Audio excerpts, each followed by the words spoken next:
사랑하는 여러분, 반갑습니다. 오늘 여러분과 나눌 이야기는 정말 많은 분들의 삶을 변화시킨 놀라운 이야기입니다. 영상을 시청하시기 전에 구독 버튼과 좋아요 한번 눌러주시면 감사하겠습니다. 그리고 지금 어디서 이 영상을 보고 계신지 댓글로 알려주세요. 여러분의 한 줄 한 줄이 저에게는 큰 힘이 되고 격려가 됩니다. 그럼 지금부터 함께 시작하겠습니다. 목사인 제가 가장 부끄러웠던 순간을 고백하겠습니다. 2년 전 어느 주일 예배를 마치고 사무실로 돌아가는 길이었습니다. 한 집사님이 조용히 제 뒤를 따라오셨습니다.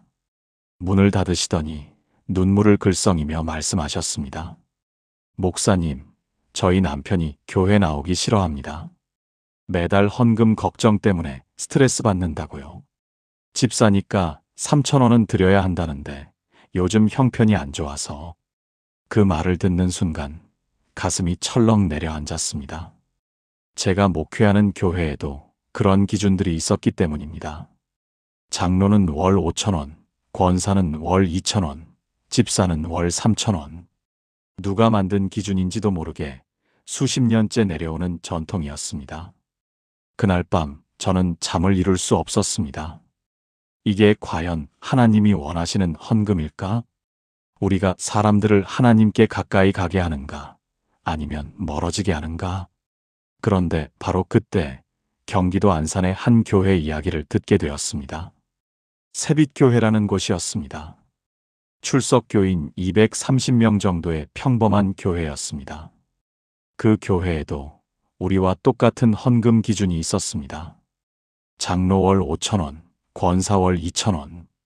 그런데 2023년 3월 담임 목사님이 당회에서 이렇게 선언하셨다고 합니다.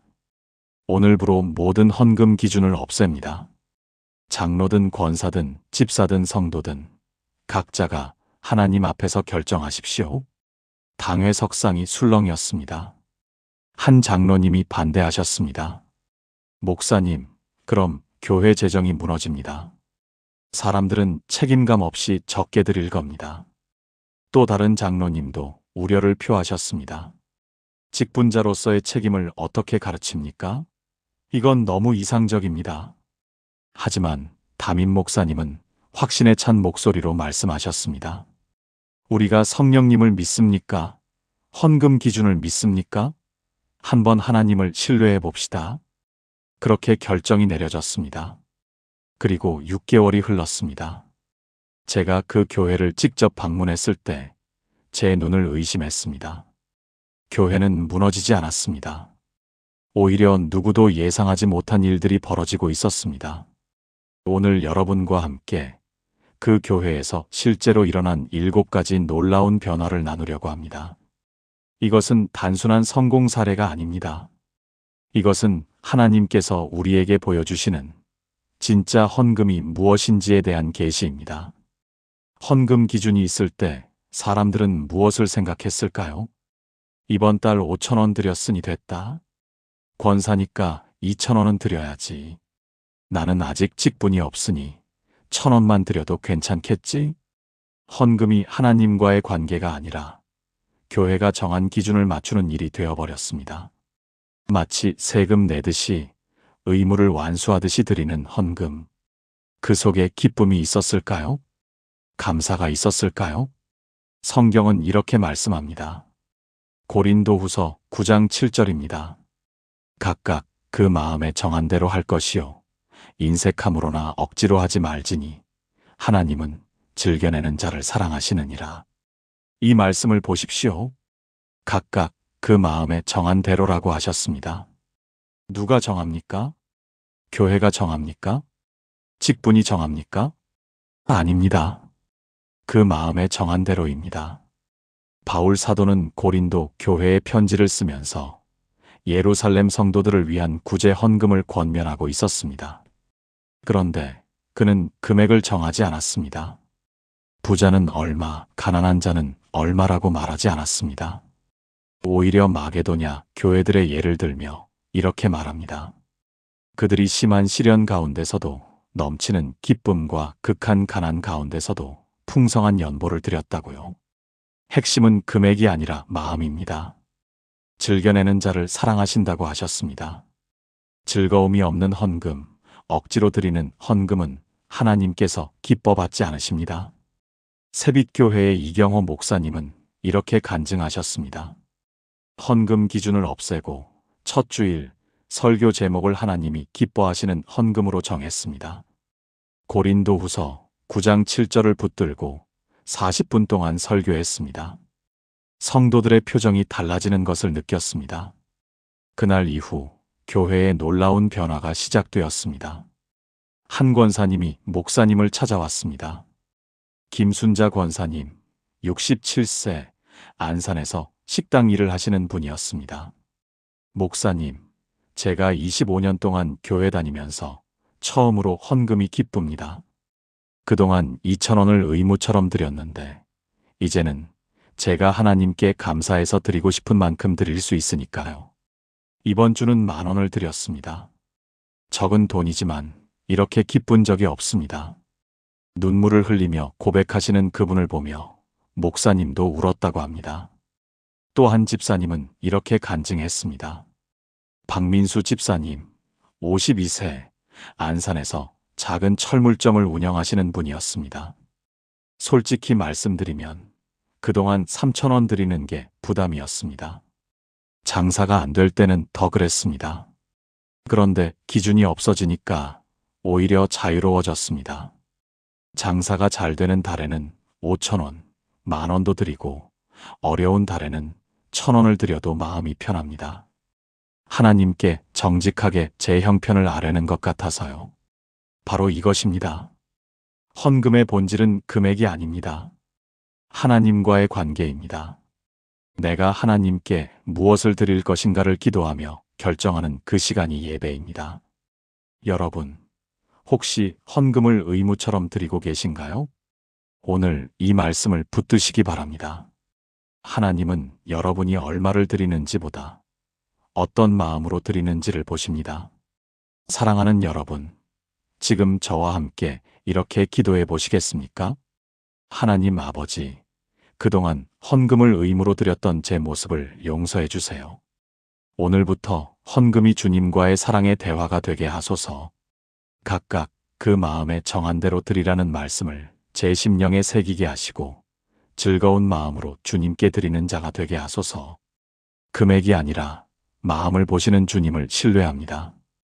예수님의 이름으로 기도합니다. 아멘. 이 고백이 여러분의 헌금을 변화시킬 것입니다. 그런데 이것은 시작에 불과했습니다. 두 번째 변화는 더 놀라웠습니다. 기준이 사라지자 예상치 못한 일이 벌어졌습니다. 사람들이 숨어서 헌금을 드리기 시작한 것입니다. 무슨 말일까요? 그동안은 장로는 5,000원, 권사는 2,000원이라는 기준이 있었기 때문에 더 드려도 별 의미가 없다고 생각했던 사람들이 있었습니다. 어차피 기준만 채우면 되니까. 그런데 기준이 없어지니까 사람들이 자신의 진짜 마음을 드러내기 시작했습니다. 예수님께서 마태복음 6장 3절에서 이렇게 말씀하셨습니다.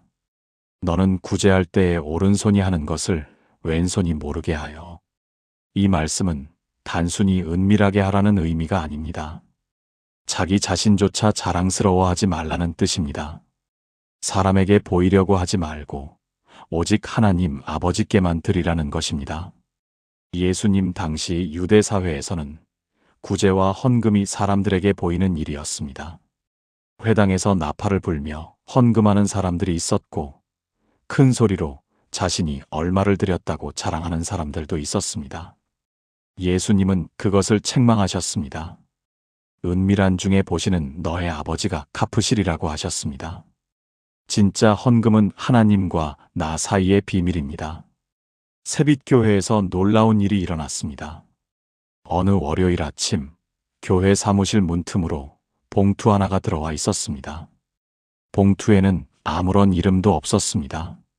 열어보니 30만 원이 들어 있었고 쪽지 한 장이 있었습니다. 목사님, 그동안 제 형편에 5,000원밖에 드리지 못해 죄송했습니다.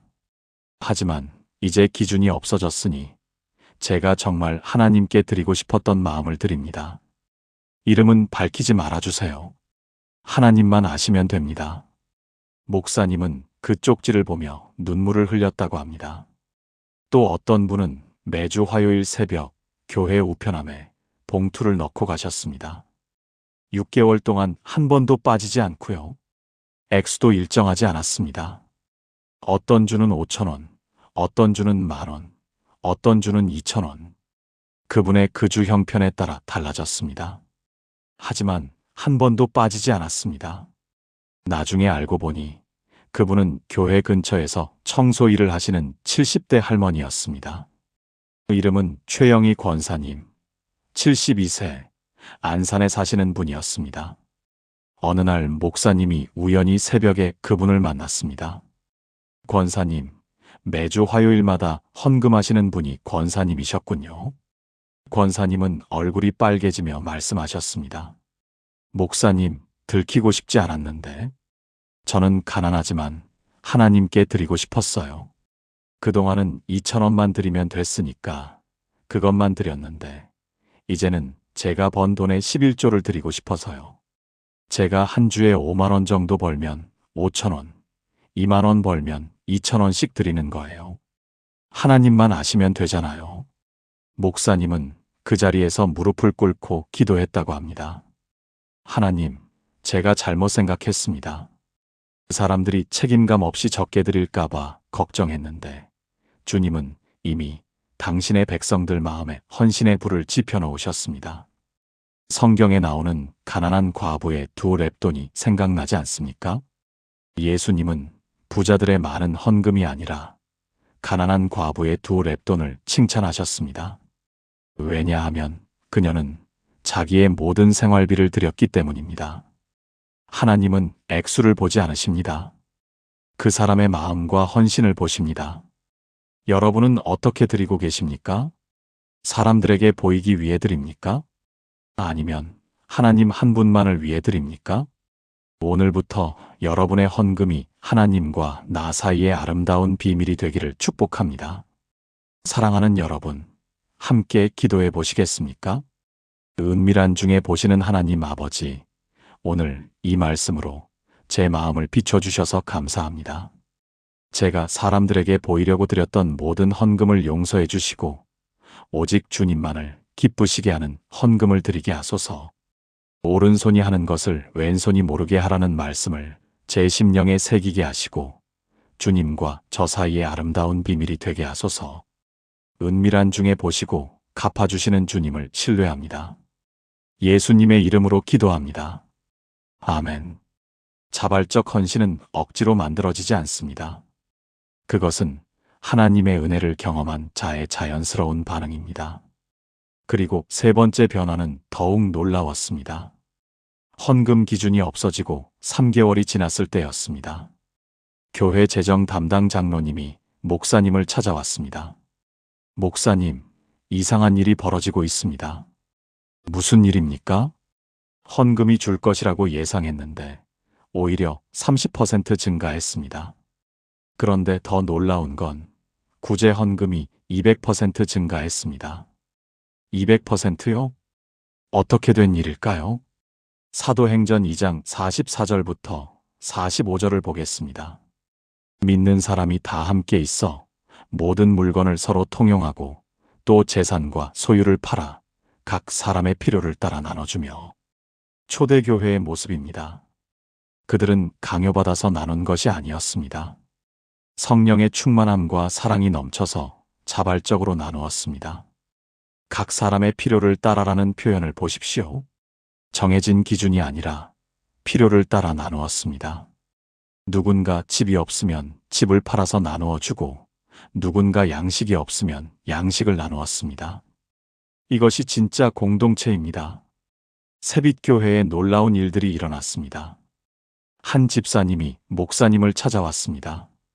정미경 집사님, 48세, 안산에서 미용실을 운영하시는 분이었습니다. 목사님, 제가 교회에 다니는 김 권사님 댁이 어렵다는 걸 알았어요. 남편이 실직하셔서 생활이 어렵다고 하더라고요. 제가 이번 달에 50만 원을 구제 헌금으로 드릴게요. 그 가정을 도와주세요. 목사님이 놀라서 물었습니다. 집사님, 감사합니다. 그런데 이렇게 큰 금액을. 목사님, 그동안 저는 집사라서 3천 원만 드리면 된다고 생각했어요. 하지만 이제 깨달았어요. 하나님께서 제게 주신 것은 제 것이 아니라 이웃과 나누라고 주신 거라는 걸요. 그분은 그 후로도 6개월 동안 매달 구제 헌금을 드렸습니다. 또 한 장로님은 교회 청년 중에 학비가 없어서 학교를 그만두려는 청년이 있다는 소식을 듣고 직접 그 청년을 만나 1년 학비를 지원하셨습니다. 최동욱 장로님, 61세, 안산에서 작은 회사를 운영하시는 분이었습니다. 장로님은 이렇게 간증하셨습니다. 그동안 저는 5천 원을 드리는 것으로 제 의무를 다했다고 생각했습니다. 하지만 헌금 기준이 없어지고 보니 하나님께서 제게 주신 것이 얼마나 많은지 보이기 시작했습니다. 작은 회사지만 한 달에 500만 원 정도의 수익이 있습니다. 그 중에 11조 50만 원을 드리는 것은 기본이고 구제가 필요한 곳이 보이면 추가로 드려야겠다는 마음이 들었습니다. 그분은 그 후로 매달 100만 원 이상을 교회와 이웃을 위해 사용하셨습니다. 교회는 그렇게 모인 구제 헌금으로 어려운 성도 12가정을 정기적으로 돕기 시작했습니다. 또한 교회 근처 독거노인 20분께 매주 도시락을 배달하는 사역도 시작했습니다. 무엇이 이런 변화를 만들었을까요? 기준이 없어지니까 사람들이 하나님의 은혜를 다시 생각하게 되었습니다.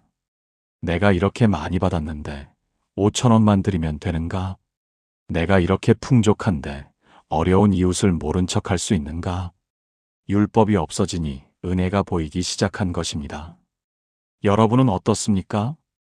혹시 헌금만 드리면 하나님께 대한 의무를 다했다고 생각하지는 않으십니까? 하나님은 우리에게 이웃을 사랑하라고 하셨습니다. 그 사랑은 말로만 하는 것이 아니라 실제로 나누는 것입니다. 오늘부터 여러분의 눈을 열어 주위의 어려운 이웃을 보시기 바랍니다. 사랑하는 여러분, 함께 이렇게 기도해 보시겠습니까? 하나님 아버지, 제 눈을 열어주셔서 주위의 어려운 이웃을 보게 하소서. 믿는 사람이 다 함께 있어 모든 물건을 서로 통용하던 초대교회의 모습을 저희에게도 허락해 주소서. 제게 주신 모든 것이 나누라고 주신 것임을 깨닫게 하시고 각 사람의 필요를 따라 나누는 아름다운 공동체가 되게 하소서. 구제하는 손길을 통해 주님의 사랑이 흘러가게 하소서. 예수님의 이름으로 기도합니다. 아멘. 구제는 의무가 아니라 특권입니다. 하나님의 사랑을 나눌 수 있다는 것은 축복입니다. 그리고 네 번째 변화는 재정의 영역에서 일어났습니다. 헌금 기준을 없앤 지 6개월이 되었을 때였습니다.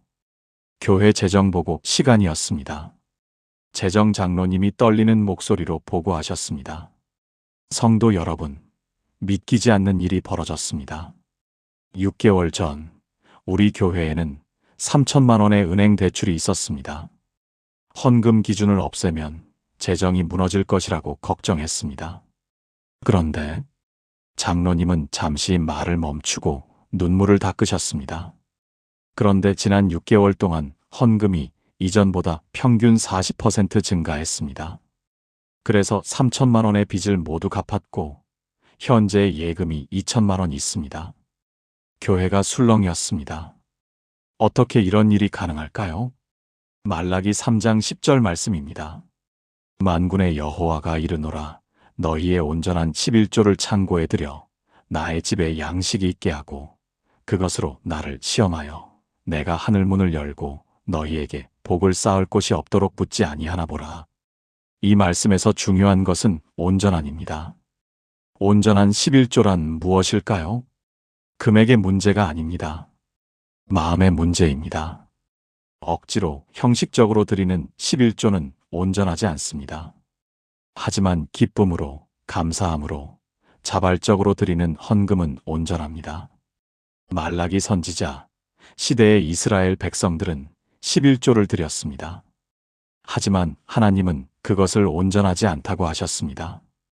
왜냐하면 그들은 상한 것, 병든 것, 저는 것을 드렸기 때문입니다. 형식은 갖췄지만 마음이 없었습니다. 하나님은 그것으로 나를 시험하여라고 하셨습니다. 하나님을 시험한다는 것은 하나님의 신실하심을 경험해 보라는 뜻입니다. 온전히 드려보라. 그러면 하늘 문을 열고 복을 부어주시는 것을 보게 될 것이라는 약속입니다. 새빛교회가 바로 그것을 경험한 것입니다. 어느 날 한 권사님이 목사님을 찾아왔습니다. 송은이 권사님, 58세, 안산에서 식당을 운영하시는 분이었습니다. 목사님, 간증이 있습니다. 헌금 기준이 없어진 후 저는 진짜 11조를 드리기로 결심했습니다. 그동안은 2,000원만 드리면 됐으니까 11조를 생각해 본 적이 없었어요. 그런데 제 수입의 11조가 얼마인지 계산해 보니 한 달에 20만 원 정도였어요. 권사님은 잠시 말을 멈추고 계속하셨습니다. 처음에는 부담스러웠습니다. 20만 원이 적은 돈이 아니잖아요. 그런데 기도하는 중에 말라기 3장 10절 말씀이 떠올랐어요. 그것으로 나를 시험하여. 그래서 시험해 보기로 했습니다. 그래서요? 목사님, 놀라운 일이 벌어졌습니다. 11조를 드리기 시작한 첫 달 식당 매출이 30% 증가했습니다. 특별히 무엇을 한 것도 없는데 손님이 늘어난 거예요. 둘째 달에는 건물주가 월세를 10만 원 깎아주셨어요. 셋째 달에는 큰 단체 주문이 들어왔어요. 제가 11조로 드린 금액보다 훨씬 더 많은 수입이 생긴 거예요. 권사님의 눈에서 눈물이 흘렀습니다. 하나님은 정말 살아계신 하나님이세요. 제가 온전히 드리니까 하늘 문을 열어주셨어요. 이런 간증이 한둘이 아니었습니다. 한 집사님은 11조를 드리기 시작한 후 승진을 했고, 한 장로님은 사업이 풀렸고, 한 청년은 좋은 직장에 취직했습니다. 우연일까요? 아닙니다. 하나님의 약속이 이루어진 것입니다. 교회 재정도 기적처럼 풀렸습니다. 6개월 후 교회는 노후된 주일학교실을 리모델링하기로 결정했습니다. 예상 비용은 5천만 원. 목사님은 특별 헌금을 받지 않기로 했습니다. 대신 이렇게 광고했습니다. 성도 여러분, 주일학교실 리모델링이 필요합니다. 예상 비용은 5천만 원입니다. 기도하시고 각자 마음에 정한 대로 참여해 주시면 감사하겠습니다. 그리고 놀라운 일이 벌어졌습니다. 한 달 만에 5천만 원이 모였습니다. 어떤 분은 500만 원을, 어떤 분은 100만 원을, 어떤 분은 1만 원을 드렸습니다. 모두 자발적이었습니다. 하나님은 당신의 백성들의 마음을 움직이셔서 당신의 집을 세우셨습니다. 여러분은 어떻습니까? 하나님을 시험해 보신 적이 있습니까? 온전한 헌금으로 하나님의 신실하심을 경험해 보시기 바랍니다. 사랑하는 여러분, 함께 기도해 보시겠습니까? 만군의 여호와 하나님, 온전한 11조를 창고에 드리라는 말씀에 순종하기 원합니다. 제 수입의 11조를 온전히 드리게 하시고 그것으로 주님을 시험하여 주님의 신실하심을 경험하게 하소서. 하늘 문을 열고 복을 부어주신다는 약속을 믿습니다. 제 재정의 주인은 제가 아니라 주님이심을 고백하며 주님께 온전히 맡기고 의지합니다. 예수님의 이름으로 기도합니다. 아멘. 재정의 기적은 하나님의 백성들이 온전히 드릴 때 일어납니다. 그리고 다섯 번째 변화는 영적인 영역에서 일어났습니다. 헌금 기준이 없어지고 가장 놀라운 변화는 사람들의 영적 상태였습니다. 수요 기도회 출석이 2배로 늘었습니다. 새벽 기도회에 청년들이 나오기 시작했습니다. 예배 시간에 은혜의 눈물을 흘리는 사람들이 많아졌습니다. 무슨 일이 일어난 것일까요? 로마서 12장 1절 말씀입니다. 그러므로 형제들아, 내가 하나님의 모든 자비하심으로 너희를 권하노니 너희 몸을 하나님이 기뻐하시는 거룩한 산 제물로 드리라. 이는 너희가 드릴 영적 예배니라. 너희 몸을 하나님이 기뻐하시는 거룩한 산 제물로 드리라. 이것이 영적 예배입니다. 헌금만 드리는 것이 예배가 아닙니다. 내 몸, 내 시간, 내 재능, 내 전부를 드리는 것이 예배입니다. 바울 사도는 로마 교회 성도들에게 편지를 쓰면서 그들이 경험한 하나님의 자비하심을 상기시킵니다. 죄인이었던 우리를 구원하시고 자녀 삼으시고 영생을 주신 하나님의 자비, 그 자비를 생각할 때 우리가 드릴 수 있는 합당한 반응은 무엇일까요? 내 몸, 즉 내 전부를 드리는 것입니다. 이것이 영적 예배의 본질입니다. 새빛교회의 한 청년이 간증했습니다. 김준호 청년 27세, 안산에서 직장 생활을 하는 청년이었습니다. 솔직히 고백하면 그동안 교회는 의무였습니다. 부모님이 다니시니까 저도 다녔고 헌금도 1,000원 정도만 형식적으로 드렸습니다. 예배 시간도 지루했고 찬양도 그냥 따라 부르는 정도였습니다. 청년은 잠시 멈추고 계속했습니다. 그런데 헌금 기준이 없어지고 목사님이 설교하시는 걸 들었습니다. 하나님은 여러분의 마음을 보십니다. 얼마를 드리느냐가 아니라 어떤 마음으로 드리느냐가 중요합니다. 그 말씀이 제 가슴에 박혔습니다. 그래서요, 집에 가서 기도했습니다. 하나님, 제가 그동안 형식적으로 살았습니다. 이제 제 마음을 드리고 싶습니다. 그날 밤 새벽까지 기도했습니다.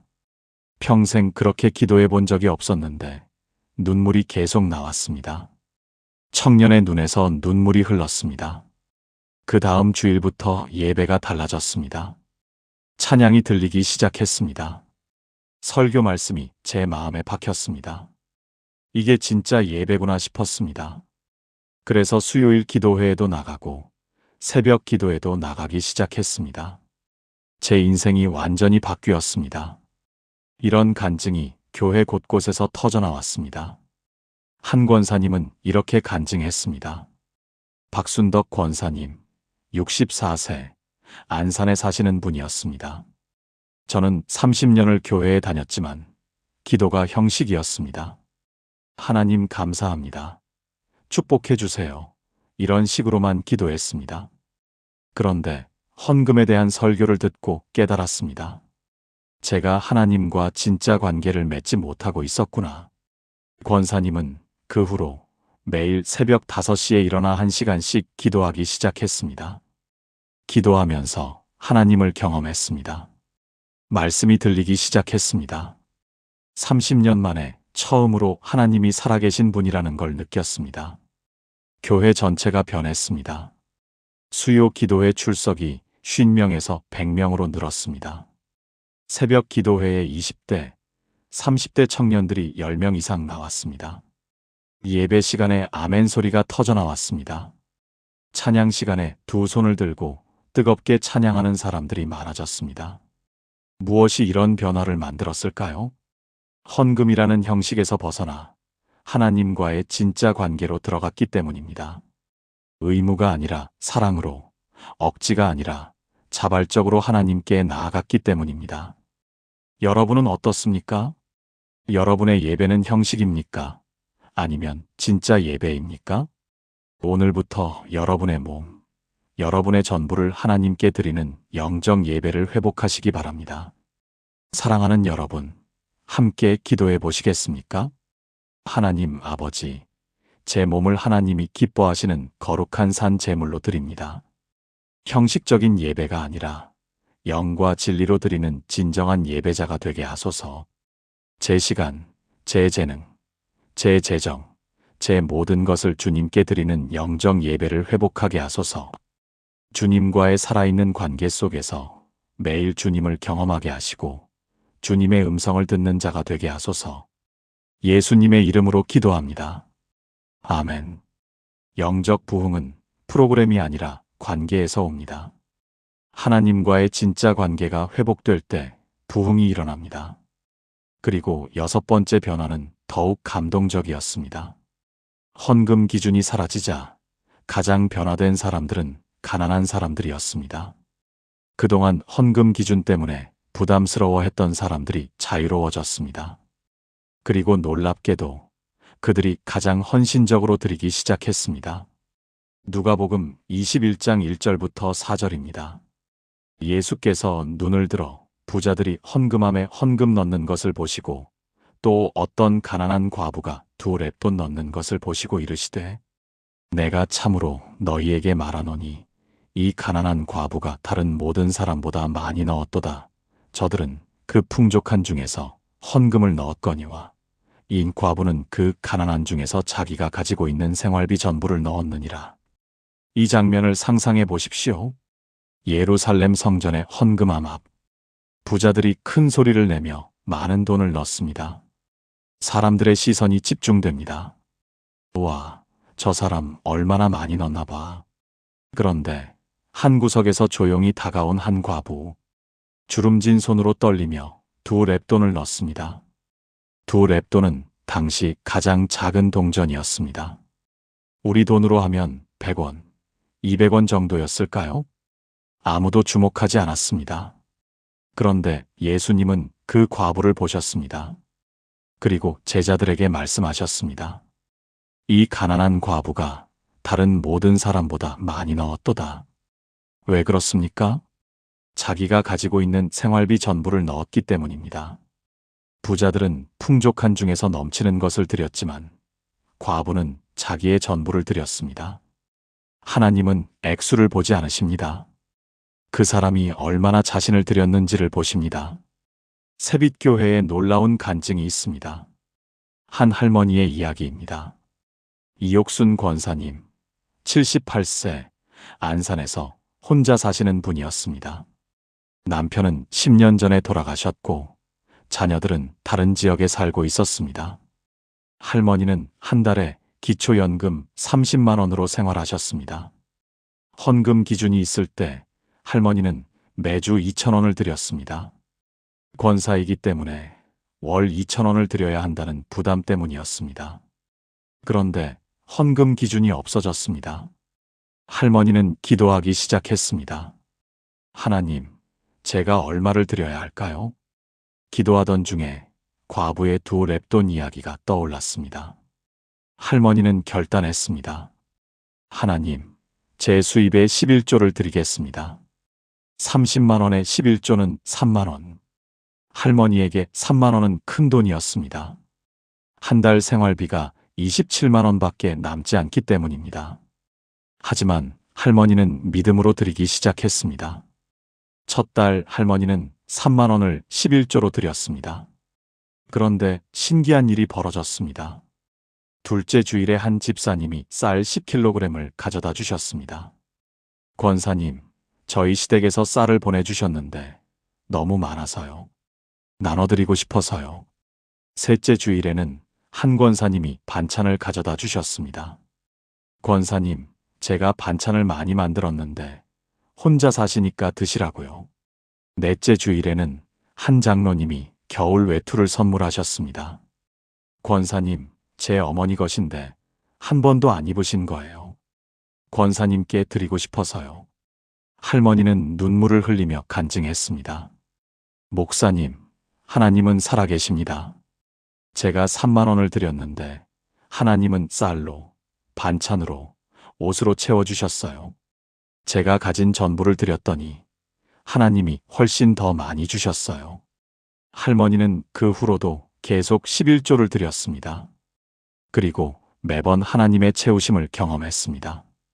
어느 날은 전기세를 낼 돈이 없어서 걱정하고 있었는데 딸이 전화해서 10만 원을 송금해 주었습니다. 또 어느 날은 병원비가 걱정되었는데 교회에서 구제 헌금으로 의료비를 지원해 주었습니다. 할머니는 이렇게 고백했습니다.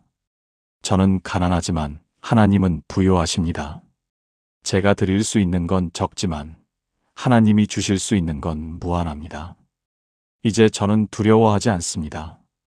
교회 성도들은 할머니의 간증을 들으며 눈물을 흘렸습니다. 부자들도 부끄러워했습니다. 우리는 풍족한 중에서도 인색하게 드렸는데 저 할머니는 가난한 중에서도 전부를 드리시는구나. 하나님은 가난한 자를 통해 부한 자를 가르치셨습니다. 여러분은 어떻습니까? 여러분은 풍족한 중에서 넘치는 것을 드립니까? 아니면 자기가 가진 것을 온전히 드립니까? 오늘 과부의 2렙돈을 기억하시기 바랍니다. 하나님은 액수가 아니라 마음을 보십니다. 사랑하는 여러분, 함께 기도해 보시겠습니까? 가난한 과부를 보시고 칭찬하신 예수님, 제게도 그런 믿음을 주소서. 제가 가진 것이 많든 적든 주님께 온전히 드리는 자가 되게 하소서. 풍족한 중에서 넘치는 것만 드리는 것이 아니라 제가 가진 생활비 전부를 드릴 수 있는 믿음을 주소서. 주님이 채우실 것을 믿고 제 전부를 주님께 맡기는 자가 되게 하소서. 예수님의 이름으로 기도합니다. 아멘. 과부의 2렙돈은 단순한 헌금이 아니었습니다. 그것은 하나님에 대한 완전한 신뢰의 표현이었습니다. 그리고 마지막 7번째 변화는 가장 아름다운 변화였습니다. 헌금 기준이 사라지고 1년이 지났을 때 가장 큰 변화는 교회 공동체였습니다. 서로 비교하고 판단하던 문화가 사라졌습니다. 저 사람은 장로인데 얼마나 드릴까? 나는 집사인데 너무 적게 드리는 건 아닐까? 이런 걱정들이 없어졌습니다. 대신 서로 돌아보고 섬기는 문화가 생겼습니다. 사도행전 4장 32절 말씀입니다.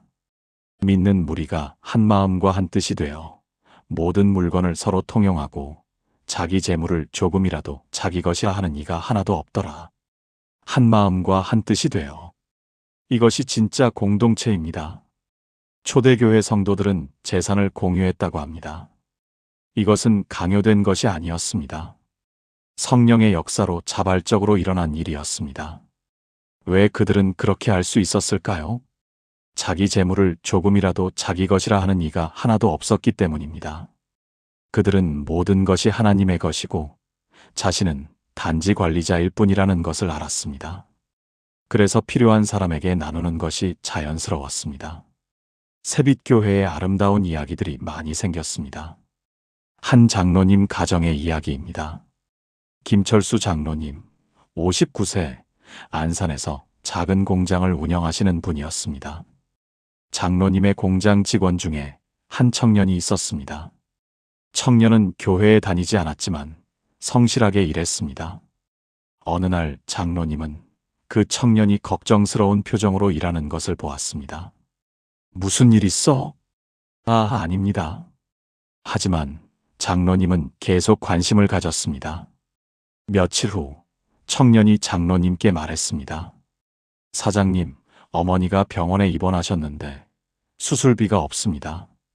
제가 돈을 빌릴 곳이 없어서. 장로님은 그날 저녁 기도했습니다. 하나님, 제게 무엇을 하라고 하십니까?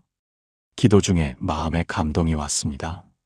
내가 가진 것으로 그를 도우라. 장로님은 다음 날 청년을 불렀습니다. 자네 어머니 수술비가 얼마나 필요한가? 500만 원 정도입니다. 내가 주겠네. 사장님 어떻게? 저는 갚을 수가. 갚지 않아도 되네. 이건 내가 주는 게 아니라 하나님이 주시는 거야. 자네는 그저 받기만 하면 돼. 청년은 눈물을 흘렸습니다. 사장님 감사합니다. 저 교회에 가고 싶습니다. 청년은 그 다음 주일부터 교회에 나왔습니다. 그리고 6개월 후 세례를 받았습니다. 지금은 청년부에서 헌신적으로 섬기고 있습니다. 또 다른 이야기가 있습니다. 한 권사님의 이야기입니다. 이정혜 권사님, 55세, 안산에서 세탁소를 운영하시는 분이었습니다. 권사님은 교회에서 혼자 사시는 노인들을 위해 매주 토요일 무료 빨래 봉사를 시작했습니다. 목사님, 제가 가진 기술로 섬기고 싶어요. 혼자 사시는 어르신들은 빨래하기가 힘드시잖아요.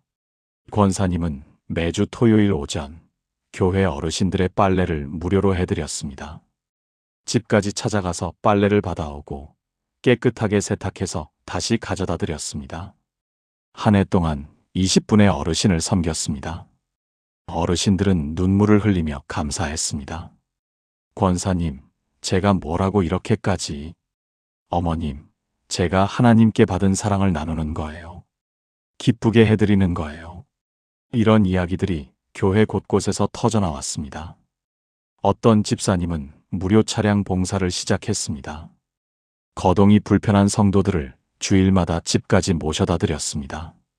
어떤 청년은 무료 컴퓨터 수리 봉사를 시작했습니다. 어르신들의 컴퓨터와 스마트폰을 무료로 고쳐드렸습니다.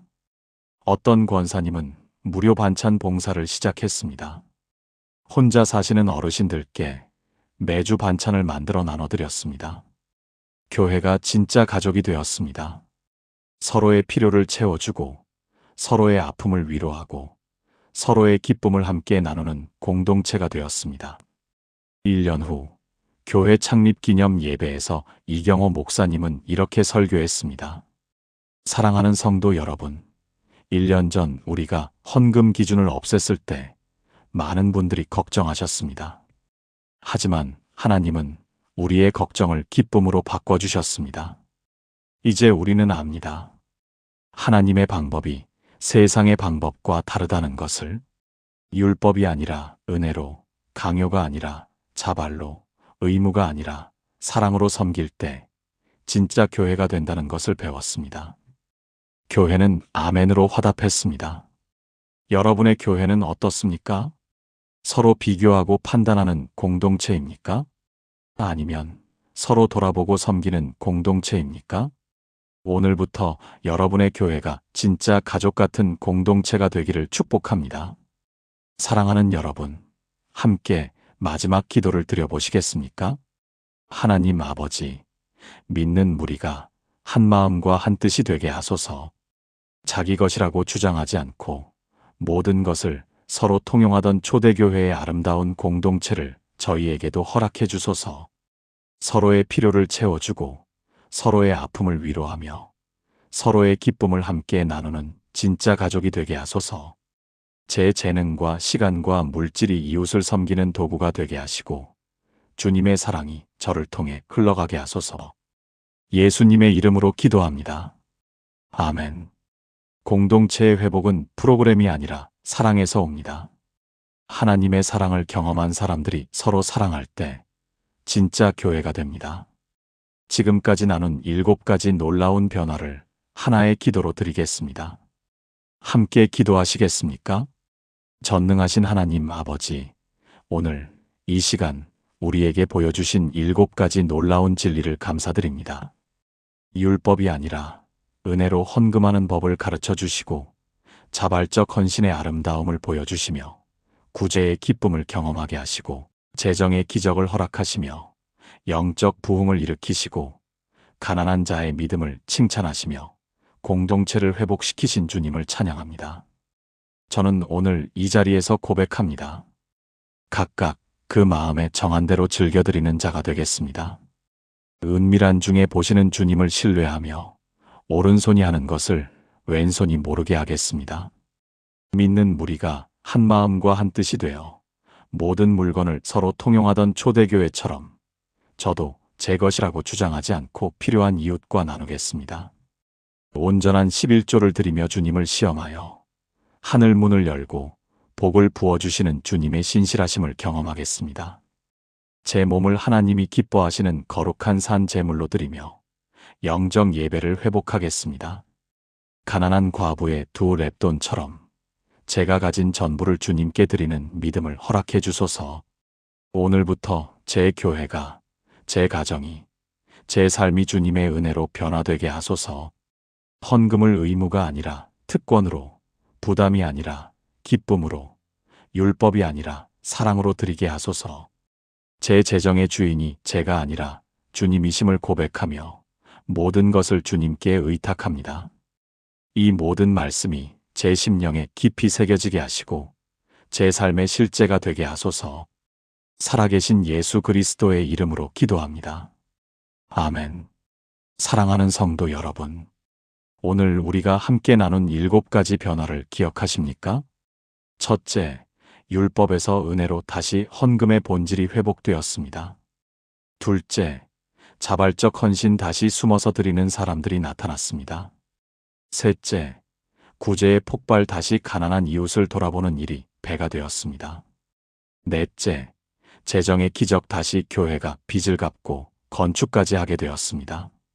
다섯째, 영적 부흥, 다시 기도와 예배가 살아났습니다. 여섯째, 가난한 자의 헌금, 다시 과부의 두 렙돈이 나타났습니다. 일곱째, 공동체의 회복, 다시 진짜 가족이 되었습니다. 이 일곱 가지는 단순히 한 교회의 성공 사례가 아닙니다.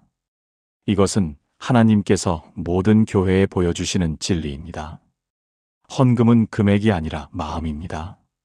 의무가 아니라 사랑입니다. 율법이 아니라 은혜입니다. 여러분, 오늘부터 여러분의 헌금이 달라지기를 축복합니다. 억지로가 아니라 즐겁게, 인색함이 아니라 감사함으로, 형식이 아니라 진심으로 드리시기 바랍니다. 그리고 하나님께서 하늘 문을 열고 복을 부어주시는 것을 경험하시기 바랍니다.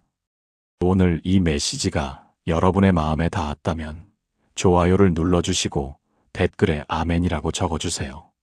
또한 더 많은 분들이 이 은혜를 받을 수 있도록 구독과 알림 설정도 부탁드립니다. 여러분의 교회가, 여러분의 가정이, 여러분의 삶이 하나님의 은혜로 가득하기를 축복합니다.